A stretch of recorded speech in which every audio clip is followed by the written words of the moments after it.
So now we're going to make the bias strips, and I think this is one of my favorite parts of the whole project. The bias strips that we are going to be using today are going to finish at about 3/8 of an inch. But first I want to talk to you a little bit about bias and what that means. If we have a length of fabric that we have cut off of the bolt, then we are going to have the selvage over here. So this is the selvage, and when the fabric is woven, the threads are going this way and they're going this way, right? And so the lengthwise grain of the fabric is parallel to that selvage, and this is going to give you the least amount of stretch on your fabric. When I am cutting out a border, whenever I can, I always cut my borders out of this lengthwise grain because that's going to give me that tightest fabric. Now the crosswise grain is the grain that is going from selvage to selvage, and the crosswise grain actually does have a little bit of stretch to it. But when we fold our fabric on a 45-degree angle, this is going to be our bias. And 45-degree angle is going to give us the very most stretch of our fabric. And so we're using our strips to make our vine, and we want to do some curves and even a little curlicue. So whenever you are making strips for vines, you want to make sure that you're going to do that on the bias. So to do ours today, I'm going to cut our length of fabric into about a fat quarter. That's going to be a really common size of fabric that you can buy or cut, and it's a really nice piece to work with. So the first thing I'm going to do is press the fabric, and I like to use some starch.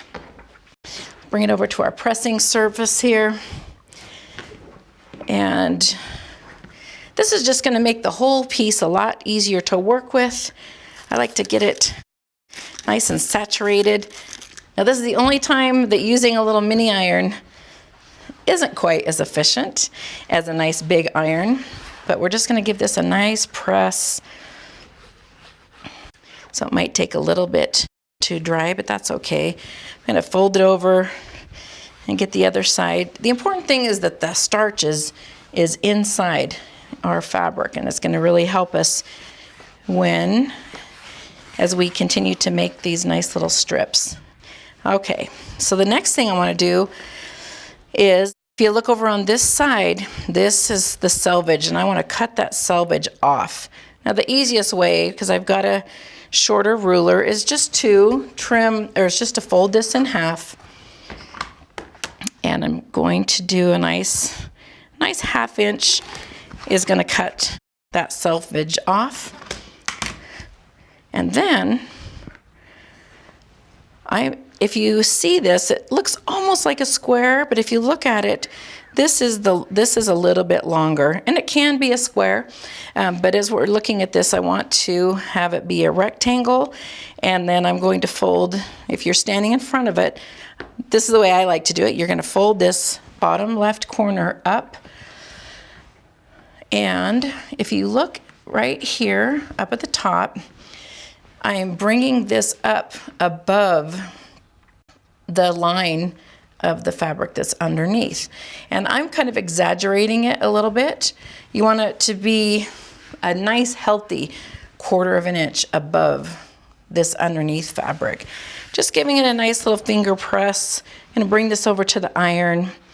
Now, one thing to remember, especially when you are pressing, when you have the fabric folded on the bias, remember how stretchy that bias is. And so when I bring the iron in, I guess there's a difference between pressing and ironing. If I was ironing this would really stretch that out, which I don't want to do. So this is going to be more of a pressing. You're just going to bring this down, and I'm just pressing so that I know where that line is going to be. Okay, so now, after that's pressed, let's bring it back to the cutting mat. Now, because I pressed this, you can really see this line very well. This is where we're going to cut it. If you are more comfortable with a ruler, then you can lay the ruler on there. Sometimes you can just eyeball it and cut it right along that line. So after that's cut, then you're going to bring this one. Now don't flip this at all. You're just going to leave this facing the way it is and move it right over to this side here. And then we're going to put these right sides together.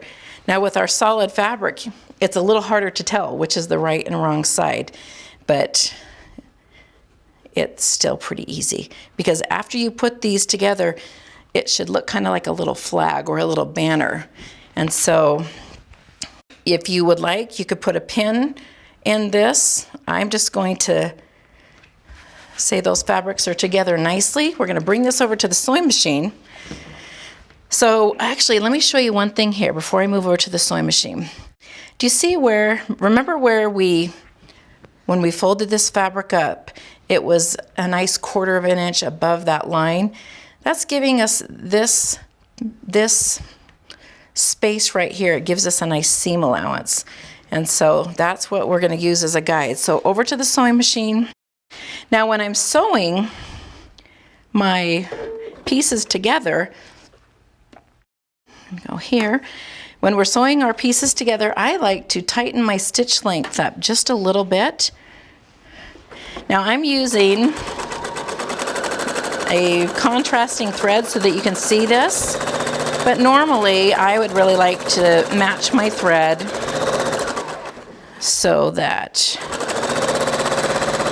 we don't want white threads showing through that nice brown fabric. Okay, there's not really need to back stitch here.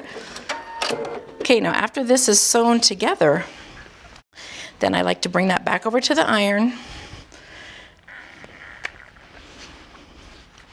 Get that out of the way. And I'm just kind of pressing this seam a little this way and a little that way, and then I like to press this seam open.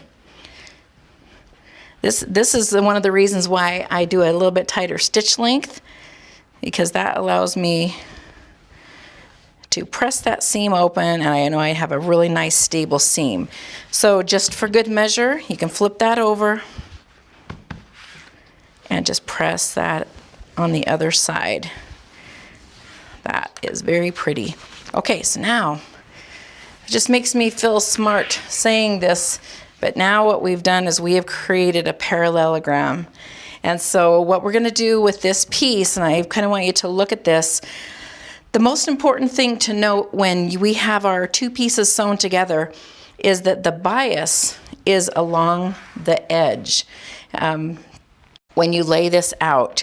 So if you lay it out this way, and I look at my fabrics right here and here, let's see where we can show you. Okay, so right here, do you see how I've got a little fabric fraying right in here? If you see the fabric fraying, then you know that that is the straight grain of the fabric, not the bias. Okay, and if you look at the bias edge, we'll bring it up here. If you look at the bias edge, you'll never have that fabric fraying for one thing, and then you can kind of see the weave of the fabric is going more at a diagonal, not a straight grain. So that's a good way to visually double check that the bias is right along these two sides.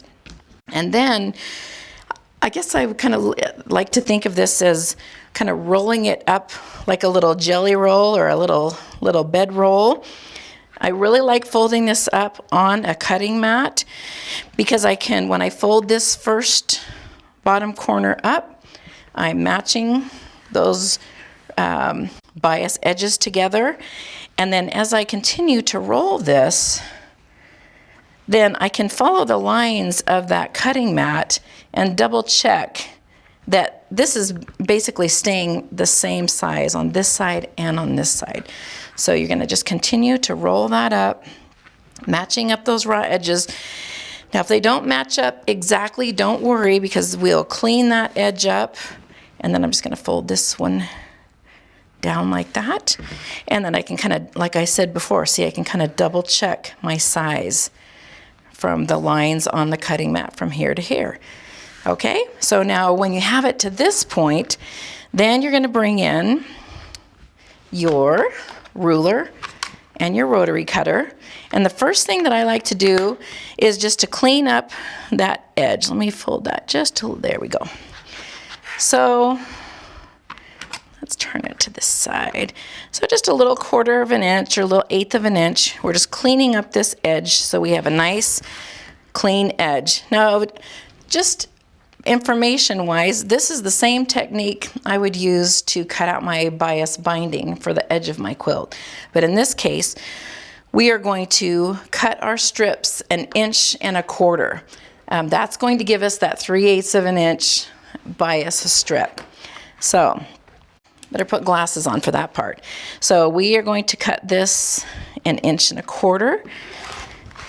And let's do another, we'll do another couple. So you're just gonna cut all the way down for however many you like. Now, if you didn't need a whole bunch, then you could save this extra piece for binding or something else that you need on the bias later. Okay, so now we've got our strips that are all nice and cut on the bias. And we're going to sew a couple together. But one thing I want to just show you, see, sometimes right at the start or right at the end, this is the seam where we sewed those 2 pieces together at the very beginning. So I kind of like to keep those at the beginning or the end of my strip. So you want to make sure that you are holding these right sides together. And I'm going to lay it out here so you can see what this is supposed to look like. So we're going to lay it out right sides together, and we want to overlap these 2 ends, right? So if we put them together just like this and sewed them, then they would not end up being even. So you're going to overlap them. Now, when we do most of our quilting or most of our piecing, we talk a lot about that 1/4 inch seam allowance, but when you're sewing bias strips together or just binding strips together in general, I like to do a nice healthy 1/4 of an inch. So not a scant or not a little one. So you're going to overlap this. And then what I want you to notice is this, I guess we'd call it this valley and this valley. We're going to be sewing from here to here. So again, if you need to, you can put a pin in that. You're going to bring it over to the sewing machine. And again, I do like to use a little bit of a tighter stitch length on this to make sure that it's a real nice secure seam. And you're just going to sew that right down from valley to valley. And then depending on how long you need those bias strips to be, of course, you can just keep sewing them together. Then I like to open this up.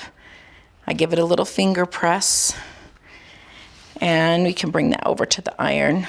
Just give that a nice little set with the iron, and then we'll snip off these little dog ears here. Okay, so now we're going to go back to the sewing machine because we want to make this into a bias tube.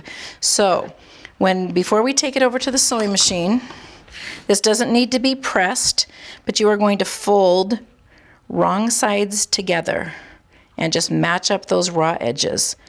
One thing you do want to just be a little bit mindful of when you're working with those bias strips is not to pull on them really hard. You don't want them to get really stretched out, but you're going to fold this in half, wrong sides together, matching up those raw edges. And then you're going to bring it back over to the sewing machine. Now I have just a regular piecing foot on my sewing machine, not a 1/4 inch foot. So what I'm going to do is I'm just going to move my needle over as far as I can over to the right. And so there's 2 ways to do this. You can move the needle over on your sewing machine, or you can move your bias strip over. What we're trying to accomplish is a small 1/4 of an inch seam allowance. You don't want to feel like you're right on the edge of that fabric. You do want a little seam allowance. One thing that you can also do is lengthen that stitch length just a little bit, because it does not need to be really tight. And you're going to just sew right along the edge of that strip. You just pause, hold those together again, being mindful not to stretch that out. Let's see how long my strip is here. We're gonna get lots of cute curly cues out of this strip. It's kind of nice to have a little bit on hand for different projects.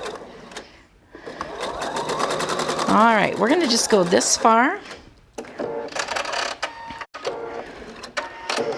All right, so see what you have is you've got your, here is our bias strip, and then here's our seam allowance over here.